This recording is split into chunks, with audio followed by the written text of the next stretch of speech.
Hello everyone, welcome back to my channel. Happy New Year. We all been waiting for 2021 to come, and today is January 3rd. I know everybody is working on their vision board. Everybody is creating their plans, their goals, their resolutions, and I want to make sure that I share with you my best practices when it comes to budgeting. Do you feel like you don't know where your money's going, like you're overspending, you don't seem to grow your savings account? If anything, your savings account is overdraft, if you've been hit with that excessive overdraft withdrawal fee, then stay with me because I'm going to share very valuable information about creating the right budget for you, common mistakes, and 2021 will be the year that you finally grow that savings account and make sure that your plans are reality. So stay with me. So before we dive into creating a budget, the most important thing is analyzing common mistakes. The main mistake that I see in people is not knowing themselves well. You have to know yourself well. You have to know your weaknesses. You have to know where is that you overspend or what are your habits, because when it comes to money, the most important thing is knowing your habits and training yourself to change those habits so that you can be financially successful. So know yourself, go through your statements, see where is it that you're spending more money, think about your social life. What are you doing your weekends? Are you really planning your outings, your dinners, your movie theaters, or are you just going with the flow and swiping your credit card or your debit card, and that's what's keeping you out of budget? So analyze your lifestyle, analyze yourself, think about your habits, your weaknesses, and then make sure that your budget works around your lifestyle, of course.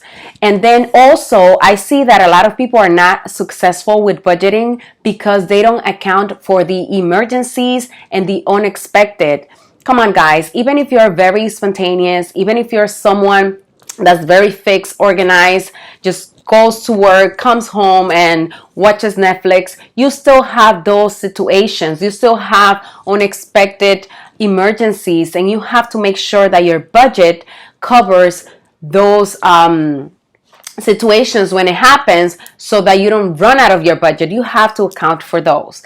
And last but not least is the emergency non-emergency. And I call it the emergency non-emergency because I see so many people that actually open an emergency account and end up pulling money for what they call an emergency, but it's not really an emergency. And when I mean by that, again, it comes back to knowing yourself. If you're eating out more often than you anticipated and you overdrafted your checking account, so now you have to go into your savings and move money into your checking, that's not a real emergency. Come on, guys. That's just you not being disciplined about your budget and what you anticipate when you create it. So make sure that you have your emergency non-emergency and don't touch your real emergency account, please. And I will have a further tutorial about how to handling the emergency non-emergency, but for now, for this purpose, just know what are those emergency non-emergencies for you.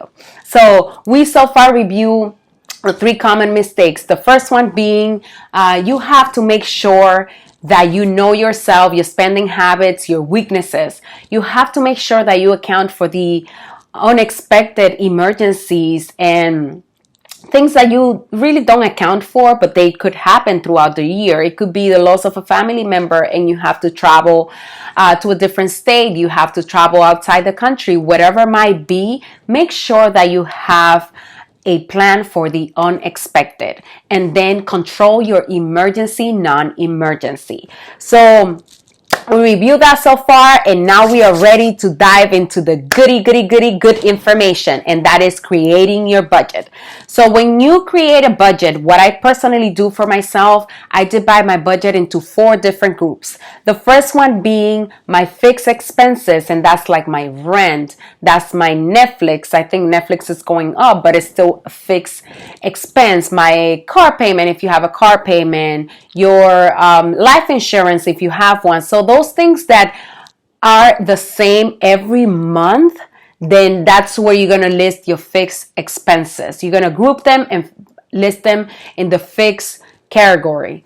And then the next one is the variable or changeable expense. And that could be the electrical bill. That could be your credit card payment. That could be your gas budget. That could be your toll budget. So anything that changed month to month, make sure that you add it into the changeable or the variable group or budget within your budget. And then also creating the emergency and gifting, the emergency for non-emergency and gifting. And I like to create and budget for gifting because let's be real, we all have people that we care for. We all have friends. People go through life changes. They have birthdays. They have babies. We go to baby showers and we like to gift. So we have to make sure that you account for that within your budget and not just go and swipe your credit card. And it's important because these are the happenings, the things in your life that can really throw you out of your budget. It could be the non-emergency emergency. It could be that birthday. It could be that wedding that you were not expecting. So you have to make sure that you account for gifting within your budget. And last but not least, annual memberships. And for me, that's like BJ's, is Amazon. I love Amazon. So make sure that you group your expenses. Go through your statements, go through your bank statement, and make sure that you understand your spending habits, understand your lifestyle, divide everything where it belongs, whether it's your fixed, variable, emergency and gifting, annual memberships.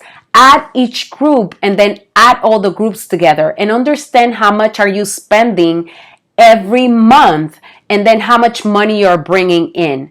If you have a negative number at the end of your math, then you have to make adjustments. Then you have to stop going out. Maybe you might have to stop gifting for 1 year, or maybe you have to cancel some of those memberships. If you're paying a membership and it's not really valuable in your life, you're really not using that service, which happens a lot, make sure that you cancel that because that could go towards your real emergency or savings account, long-term savings account. So that's it, guys.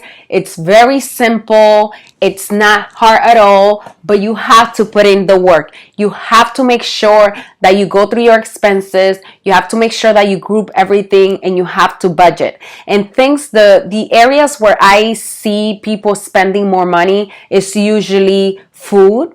We all have those urges. Do not go to the grocery store when you're hungry. Otherwise, you'll end up with $200 in groceries and then just cook one meal. Half of it, you'll throw it out 10 days later. So make sure that you have a budget for your food and have a plan. Those expenses that are changeable, that are variable, are the ones that will really eat up your income. Because let's say you budget for gas, but you are very impulsive or you are spontaneous and you end up driving every weekend 2 hours because your friend rented an Airbnb with a pool and you guys having a party, then you have to get that under control. Otherwise, you won't see that savings growing. So make sure that you focus on your variable or changeable expenses and get that under control. That is the most important out of the four, as well as the gifting. I find that a lot of people end up, it's great to be generous, but if you're not really setting up yourself for success and saving for yourself, then you'll be in a negative budget every month. So make sure that you pay attention to your variable and changeable expenses and your emergency, non-emergencies, and your gifting budget. So make sure that you focus on those, and I guarantee that this 2021 will be so successful for you. It is not a perfect science, guys. But if you look at your money, if you pay attention to where you putting your money, where you spending your money, where you are really savings, or where's the opportunity to save more money, then you definitely will see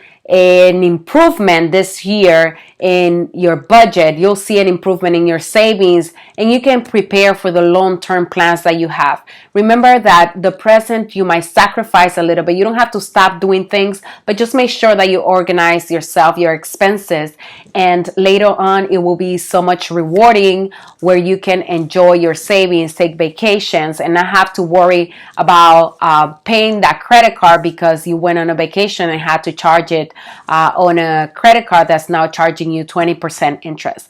So I hope everyone has a great 2021. I promise that I will be sharing more videos this year around budgeting, around fixing your credit, around saving more money, buying your first house. I definitely want to feel that I'm helping you guys. So that's it, guys. This is my advice when it comes to budgeting. I will be creating a spreadsheet. If you like to use it, it's linked below. Please like, comment, subscribe to my video. This year, one of my resolutions is to share more videos around wellness, and the main focus for me this year is financial wellness, and I want to share that with you as well and share my journey. So stay tuned, subscribe so that you get my videos. I'll be sharing with you guys how to buy your first property, how to fix your credit, improve your credit rating. I am not an expert, but anything that I am doing for myself that's helping me better my finances, I'm definitely sharing with everyone out there. And I hope that you guys find it useful and can be successful in this 2021. Bye, guys. Again, like, subscribe, and comment.